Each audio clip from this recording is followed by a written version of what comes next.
freedom of disposition. Andyan ang mga transfers or transmission of property na voluntaryo at habang nabubuhay pang isang tao, katulad na lang halimbawa ng bentahan at donation. Yes. Andyan din naman ang transfer at transmission of property na nangyayari pag namatay ng isang tao sa pamamagitan ng paggawa ng last will and testament o yung naaayon sa isinasaad ng batas o yung by operation of law.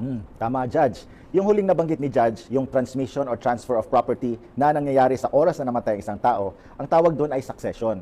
And according to Article 774 of the Civil Code, succession is a mode of acquisition by virtue of which the property, rights, and obligations to the extent of the value of the inheritance of a person are transmitted through his death or others, either by will or by operation of law.